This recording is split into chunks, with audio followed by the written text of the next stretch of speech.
አላህ የዱንያ ቆይታችሁን የምድር የቆይታ ጊዜያችሁን ከሁኔታ ወደ ሁኔታ በየጊዜው እንቀያይረዋለን አለ አላህ ሱብሓነሁ ወተዓላ። ለተርከቡነ ጠበቀን ዐን ጠበቅ፣ ከሐል ወደ ሐል በየጊዜው እንቀያይረዋለን። አንዴ ደስተኛ አንዴ ደግሞ ሐዘን ውስጥ እንከታችኋለን አለ።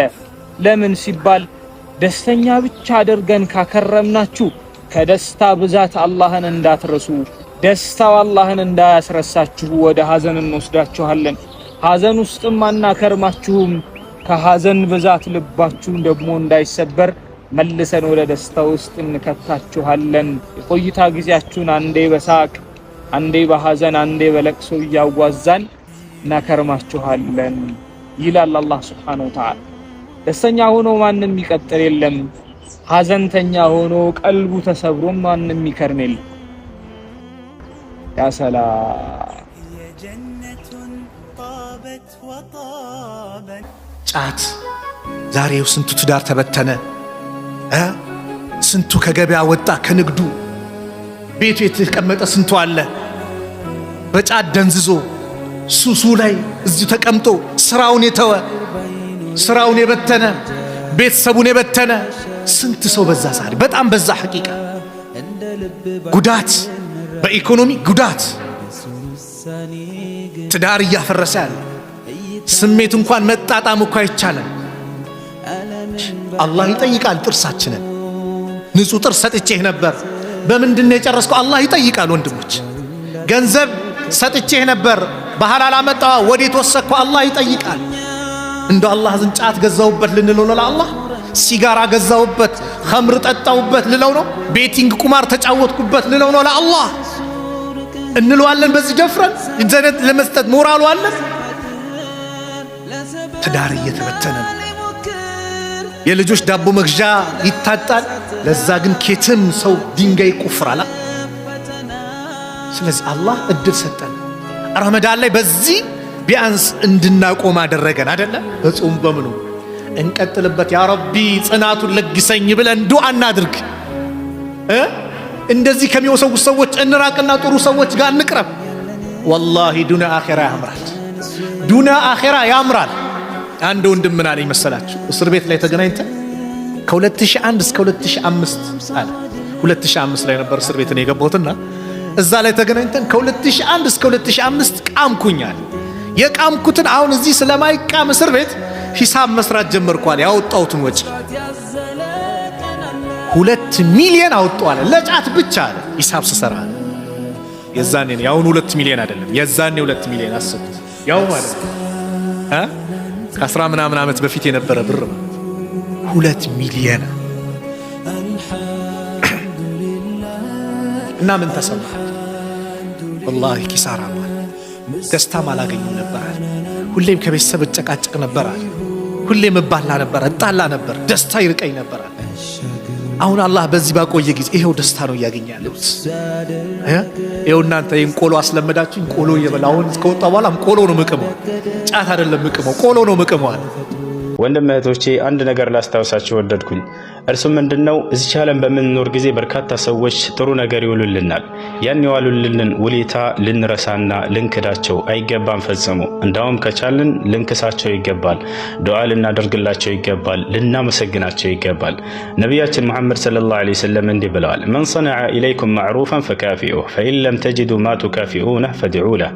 መልካም የዋለላችሁን ሰው ከቻላችሁ ካሱት አሉ። መካስ የማትችሉ ከሆነ ደግሞ ዱዓ አድርጉለት አሉ። ይህ ነው የትክክለኛ አማኝ መገለጫ።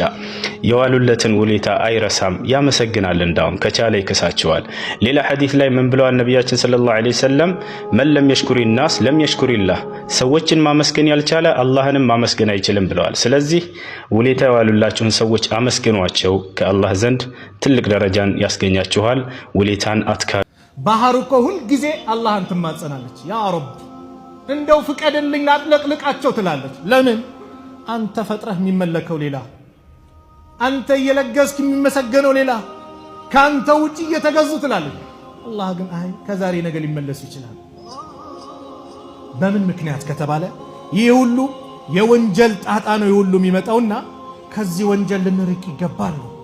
ወንጀል ላይ ስንስፋፋ ይሄ በላይ ይመጣል። ትልቅ ደውል ነው ሐቂቃን። ያን ቀን ሁሉም ሱብሃንአላህ ኢማኑ ሞላ ብለህ እስክትጠብቅ ድረስ ከራሴ ጀምሮ ሁላችንም ደነገጥን። ሁሉ ከቤት ወጣ አይደል? ሰው ህንጻ ይደረመስብኛል ብሎ ከቤት የወጣ ብዙ አለ። በሚዲያው በምኑ እንደተመለከታችሁ ሶሻል ሚዲያው ከዚህ ይዘው ሁሉም ቦታ አጥለቀለቀው። ሱብሃንአላህ ትንሽ ደቂቃዎች ቢቀስ ቢድስ ቱርክና ሱሪያ ድንበር በባለፈው አመት አይተናል።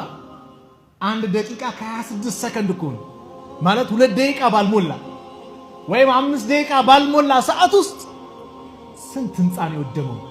ስንት ህዝብ ነው የሞተው ያለቀው? በምን በመሬት መንቀጥቀጥ።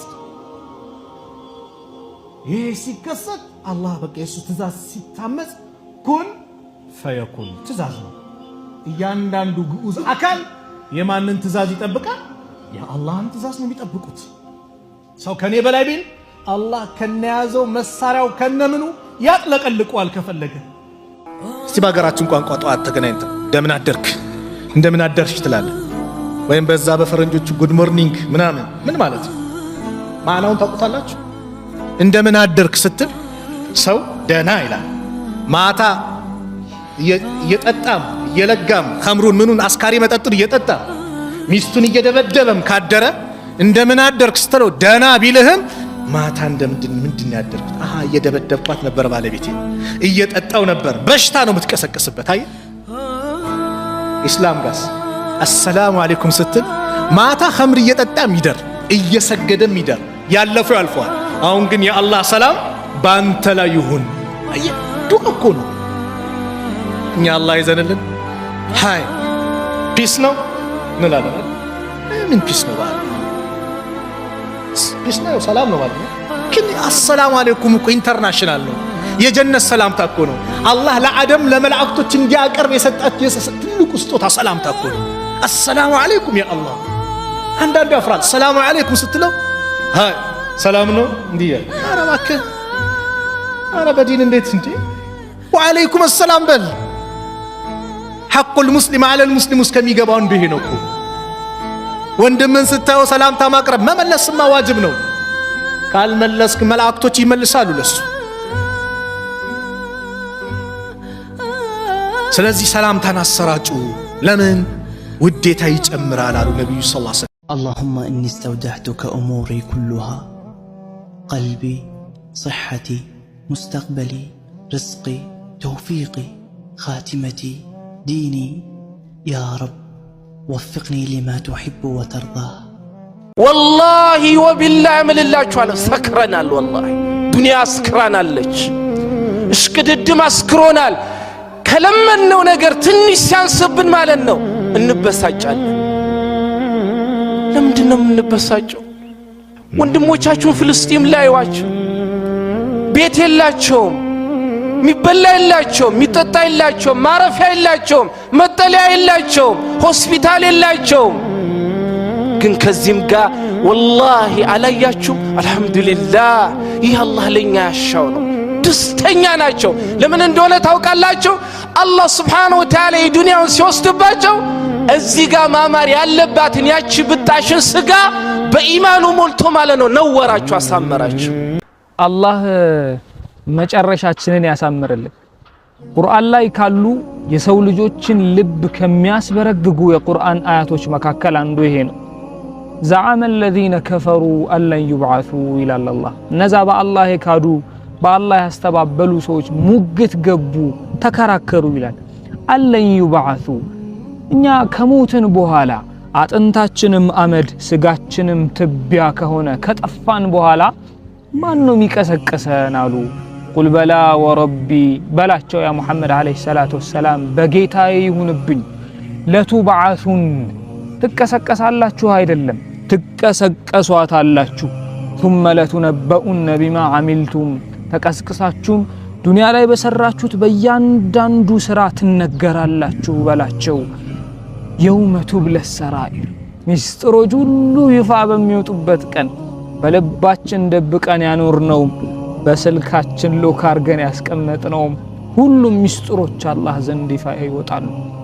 ወዛሊከ ዐለላህ የሲር ይሄ ደግሞ እናንተ ትቢያ ከሆናችሁ በኋላ መቀስቀሱ ቀስቅሶም ደግሞ በሰራችሁት በእያንዳንዱ ነገር ላይ መጠየቁ አላህ ላይ በጣም ቀላል የሆነው ነገር ነው ብለህ ንገራቸው ይላል አላህ Subhanahu Wa Ta'ala። ሚስጥሮች ሁሉ አላህ ዘንድ ይፋ ከመውጣታቸው በፊት ፈቱቡ ኢለላህ ወደ አላህ እንመለስ።